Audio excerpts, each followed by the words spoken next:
Why are Gardena cutting tools so reliable and long-lasting? Why are they so comfortable to use? Because Gardena tools' quality and perfect form are constructed by people who love gardening themselves and who know just what our customers want. Because their innovative ideas are put into practice with the best materials and the most up-to-date production techniques.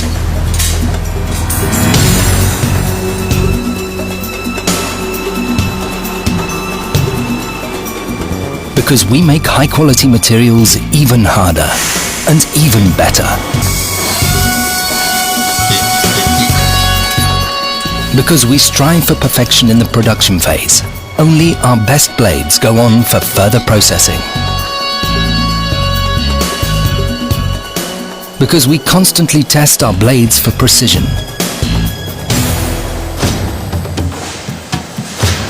Coat them using the most modern methods, thus permanently improving them for easier cutting.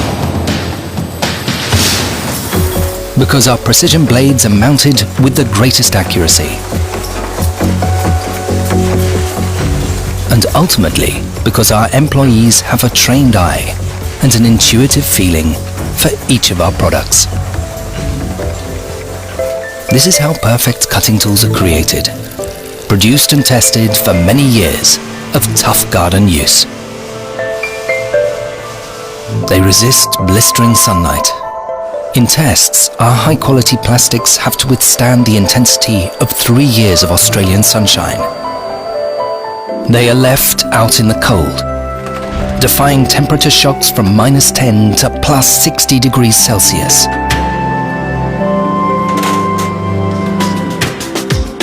They are constantly in use.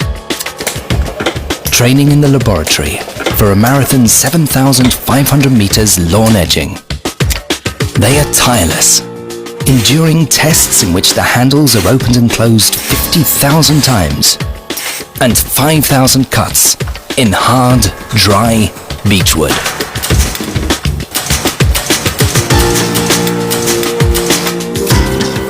For the sake of your joints, they absorb the hard impact of 2,000 lifts and then still have to be able to take a fall or two without complaint. Because this is the use for which our cutting tools have been developed and produced, winning prizes time and again, with a 25-year guarantee, so that you can enjoy them for years to come.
reliable tool since the 1920s.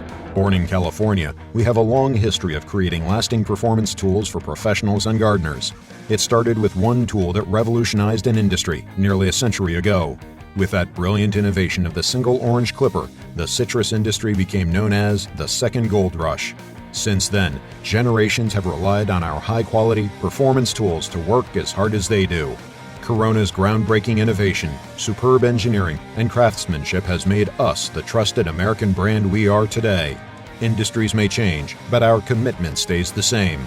We are the leader in hand tools for agriculture, gardening, landscape, irrigation, professional tree care, and everything in between.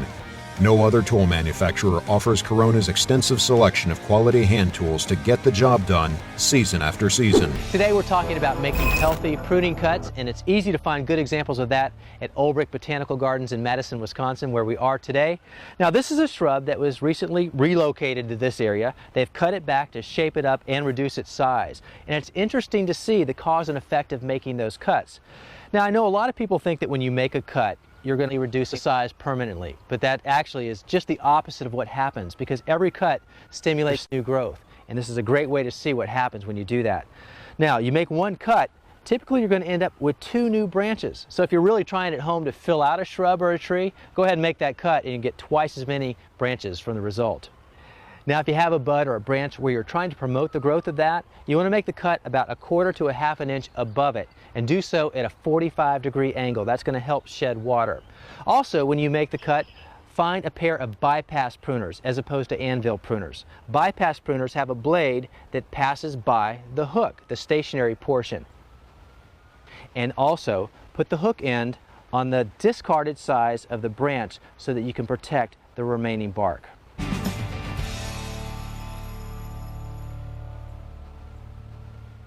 When it comes to making healthy cuts at home, you can probably get lots of practice with the shrubs around your house. I know I do at mine.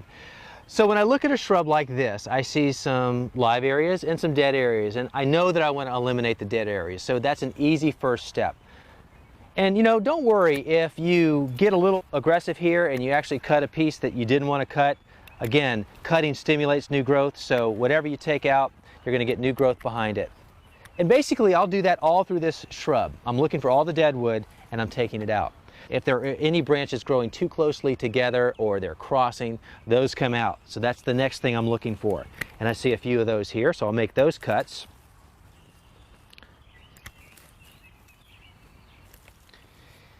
Once I do that, the next thing I want to do is maybe shape it up. And remember, for every one cut I make, I'm going to get probably 2 new branches coming up. So it's a good opportunity to get this looking just the way you want it.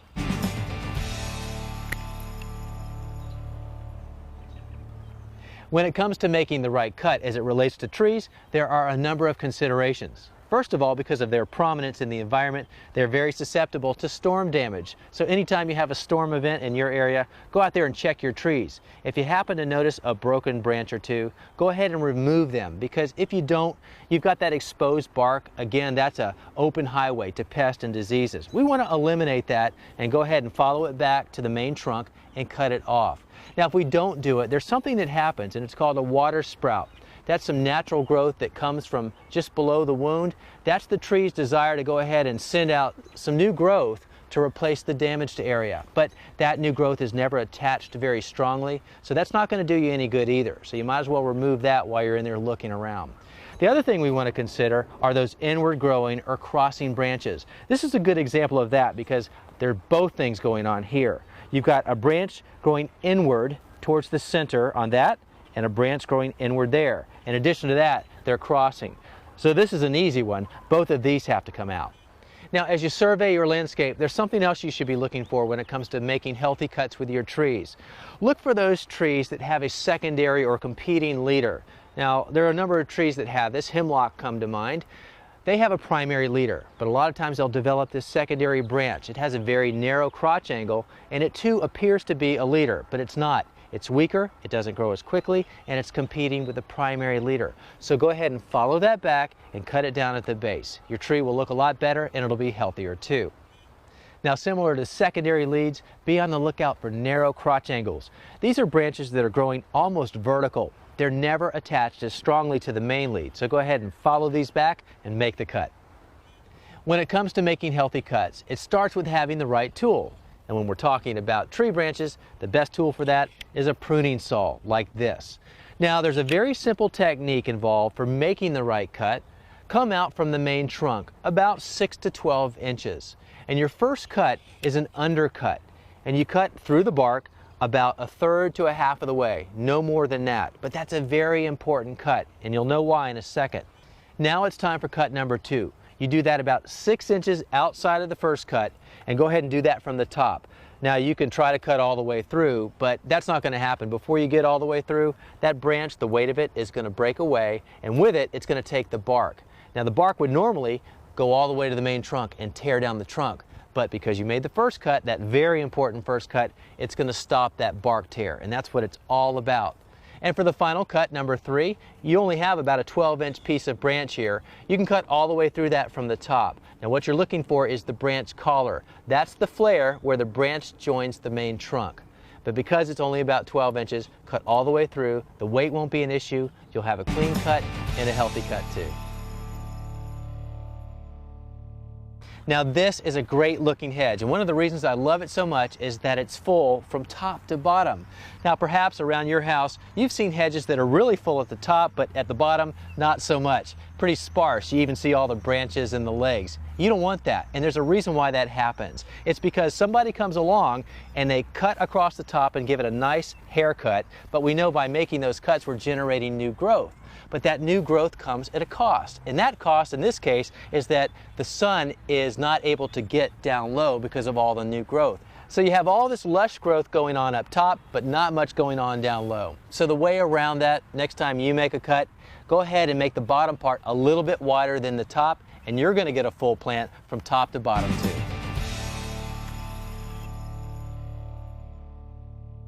Ornamental grasses, I love them all year round. In fact, I love them as much in the wintertime with the seed heads blowing above the snow as I do in the summertime. But to keep them looking their best, you need to cut them back once a year, and you do that in the wintertime. January, February is fine. Now how far back do you cut them? Well, about 4 to 5 inches above the soil surface.